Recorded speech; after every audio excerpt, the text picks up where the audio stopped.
বাগান থেকে তোলা সবজি, তো সব গোড়ার। নমস্কার, welcome back to a new vlog. এই ঝড়ে সবাই কেমন আছেন? ঝড় এই কারণেই বলছি, কারণ আপাতত তো 3 রকমের ঝড় উঠেছে। এক, যেটা প্রকৃতি আমাদেরকে দিচ্ছে, সেটা ভালোবেসে না রাগ করে সেটা প্রকৃতিই জানে। দ্বিতীয়টা হচ্ছে রাজনৈতিক ঝড়, যেটা বেশ কয়েক মাস আগে উঠেছিল, এখনও যেটা চলছে। আর 3 নম্বর ঝড় ফুটবল বিশ্বকাপের ঝড়। লাস্ট সেমিফাইনাল ম্যাচটায় আর্জেন্টিনা যে ঝড়টা তুললো, সামনে রবিবার ফাইনালে সেটা ঘূর্ণিঝড়ে পরিণত হতে চলেছে। আমরা সবাই অপেক্ষা করে রয়েছি। আমি যদিও আর্জেন্টিনা সাপোর্টার, তো যারা আর্জেন্টিনাকে সাপোর্ট করেন তাদের জন্য তো এটা দারুণ আনন্দের একটা দিন। রবিবার টান টান উত্তেজনার সাথে খেলা দেখা সমস্ত কিছুই হবে। তো এখন বাজছে বেলা 10টা মতো, 10টা নয়, বোধহয় 11টা বেজে গেছে। ঘড়ির কাঁটার হিসেব আর মাথায় থাকে না, সত্যি বলতে কি। বাজছে 11টা। তো গোড়া ঘুমোচ্ছে, সুধা স্কুলে গেছে। তো আমি ভাবছি একটু বাগানে যাব। বাগানে 2-1টা জিনিস হয়েছে, তুলে আনতে হবে, নইলে নষ্ট হয়ে যাবে আর খাওয়া যাবে না। আমি না সেই ইনসিডেন্টটা হওয়ার পর থেকে বাগানে মানে নামা অলমোস্ট বন্ধ করে দিয়েছি। আজ সকাল থেকে না, 2-3 দিন হলো খুবই বৃষ্টি হচ্ছে। আজ সকালেও হচ্ছিল, কিন্তু এখন দেখছি একটু বন্ধ হয়েছে। তো এই যে চুপড়ি আর কাঁচি নিয়ে নামছি, খুব ভয়ে ভয়ে এখন বাগানে নামা বলতে গেলে প্রায় তো ছেড়েই দিয়েছি, কিন্তু না নামলেও হয় না। সুধার বাবা অফিস চলে যায় আর ফিরতে ফিরতে সন্ধে হয়ে যায়, যে কারণে ও তো বাগানে আসতে পারে না সেভাবে। তো আমি ভয়ে ভয়ে আসছি। এই যে বাগানে অনেক বেগুন হয়েছে, আজকে না তুললেই নয়। কালকে বৃষ্টির জন্য 2 দিন নামতে পারিনি। এরপর না তুললে পোকা হয়ে একদম আর খাওয়াই যাবে না বেগুনগুলো। আর তো 3-4টে বেগুন হয়েছে, বাকিগুলো তোলার মতো অবস্থায় নেই। এগুলো খুব একটা ভালো নেই, তাই আর তুলছি না। আর বৃষ্টিতে এই যে টমেটো গাছগুলো না একদম ছড়িয়ে পড়েছে। এত টমেটো হয়েছে যে গাছগুলো আর মানে দাঁড়িয়ে থাকতে পারেনি, পুরো এরকম ছড়িয়ে পড়েছে নিচেতে। তো টমেটো এই একটাই পাকা পাকা দেখতে পাচ্ছি, এটা নিয়ে যাই। বাদ বাকিগুলো আপাতত থাক, একটু হলুদ হলে তারপরে তুলে নিয়ে যাব। তো এই লাউ গাছে প্রচুর পোকা হয়ে গেছিলো। পোকা হয়ে যাওয়ার জন্য না মানে প্রত্যেকটা লাউ এই যে দেখুন কেমন হয়ে গেছিলো, গায়ে কালো কালো দাগ, বৃষ্টি না হওয়ার জন্য। এবার বৃষ্টিটা হয়েছে, দেখি যদি ভালো কিছু হয়, নইলে আর ভালো না হলে লাউ গাছটা কেটে ফেলে দেওয়া হবে আর কি। যেহেতু শাকও খাওয়া যাচ্ছে না, লাউও খাওয়া যাচ্ছে না, আর তো রেখে লাভ নেই। আর ক্যাপসিকাম হয়েছে 2-4টে, কিন্তু খুব একটা ভালো নয় ক্যাপসিকামগুলো। এই যে এই অবস্থা। প্রথমের দিকে বেশ কিছু ভালো ভালো হয়ে গেছিলো, কিন্তু এখন অতিরিক্ত গরমটার জন্য খুবই খারাপ অবস্থা। বৃষ্টি হয়েছে, এবার দেখা যাক সপ্তাহখানেক অপেক্ষা করে যদি আবার ভালোভাবে হয়, নইলে এবছরের মতো বাগান থেকে যা যা সবজি হওয়ার হয়ে গেল।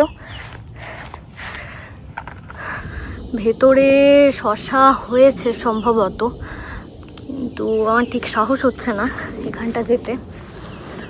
আর বাইরে থেকে দেখাও যাচ্ছে না শশা, ভেতরে গিয়ে খুঁজতে হবে। তো আপাতত থাক। আর এদিকটা আর ঢ্যাঁড়স হয়েছে কিনা দেখে নিই কয়েকটা। ঢ্যাঁড়স নেই, ঢ্যাঁড়স এই গাছগুলোতেও নেই, আর না ঢ্যাঁড়স নেই আপাতত। তো এই হচ্ছে আজকে বাগান থেকে তোলা সবজি। তো আজকে রান্নার কিছু নেই। গতকাল একটু সব কিছু শাকসবজি দিয়ে একটা তরকারি বানিয়েছিলাম, ওটা রয়েছে। আর যেহেতু এই বেগুন তুলে আনলাম, ভাবছি বেগুন ভাজা নইলে একটু বেগুন পোড়া করে নেব। তো আজ বৃহস্পতিবার, আগামীকাল শুক্রবার সুধার লাস্ট স্কুল ডে। তো আমরা কয়েকদিন পর একটু বেড়াতে যাব ইয়েলোস্টোন ন্যাশনাল পার্ক। তো তার জন্যই এখন একটু প্যাকিং করছি।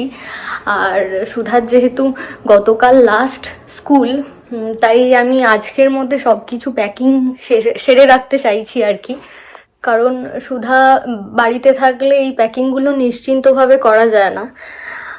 আমরা যাচ্ছি প্রায় সপ্তাহখানেকের জন্য।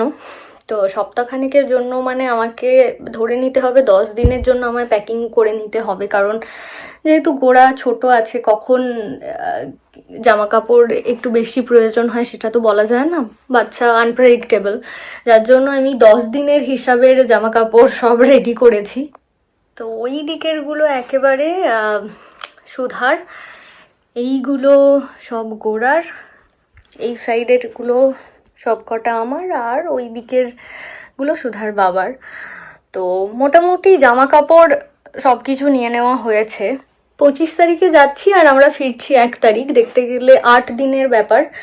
তো প্রত্যেক দিনের হিসাবে আমি ডে 1, ডে 2, ডে 3 করে আমি জামা কাপড় একদম সকাল থেকে রাত পর্যন্ত সমস্ত কিছু একটা একটা করে প্যাক করেছি, যাতে প্রত্যেক দিন আলাদা আলাদা করে না বার করতে হয়। একদিনে একবারে বার করব, ঝামেলা মিটে যাবে। নইলে প্রচুর জিনিসপত্র হয়ে যাচ্ছে, আমি হিসেব রাখতে পারছি না 4 জনের।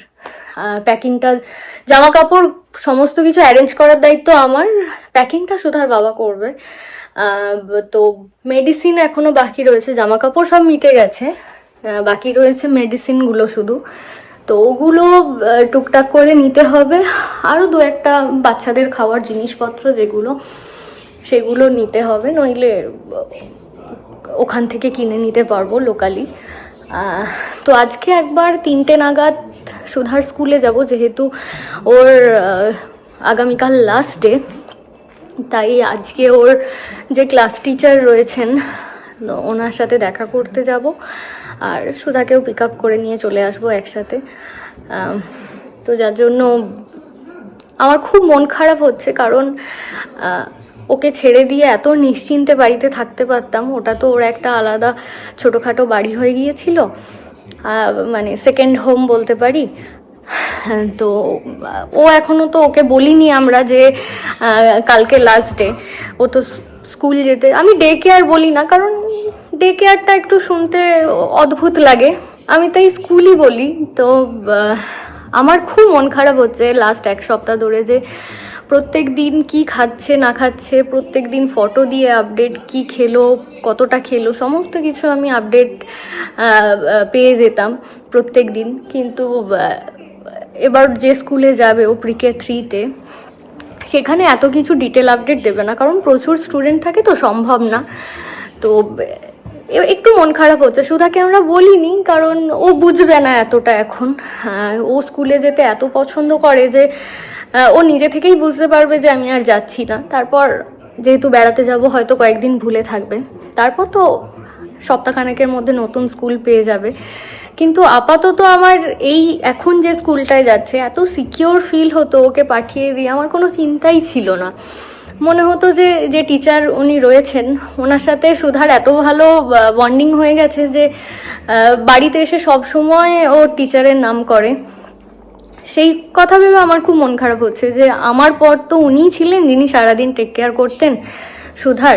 আরেকজন রয়েছে ওনার অ্যাসিস্ট্যান্ট, তো দুজনে মিলে বাচ্চাদের খেয়াল রাখা। ওর ক্লাসে 15 জন বাচ্চা রয়েছে ওকে নিয়ে, তো দুজনে মিলে সব বাচ্চার একভাবে সমানভাবে খেয়াল রাখা, খাওয়ানো, বাথরুম নিয়ে যাওয়া, এই সমস্ত কিছু থেকে, যে কারণে একটু ইনিশিয়ালি মন খারাপ হচ্ছে। জানি এটা কয়েকদিনের জন্য আবার ঠিক হয়ে যাবে।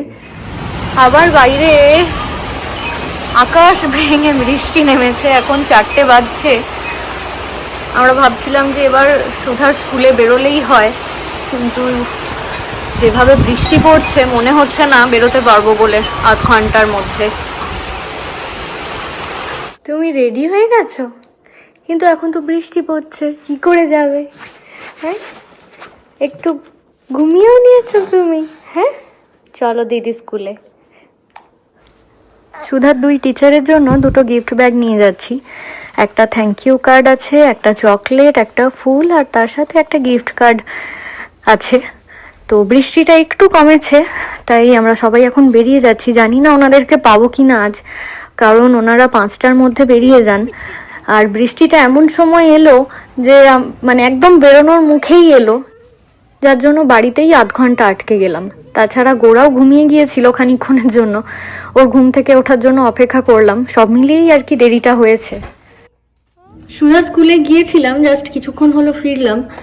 তো ওর 2 টিচারের কেউই ছিলেন না, ওনারা বাড়ি চলে গেছেন। আমরা 5-10 মিনিট দেরিতে পৌঁছেছি।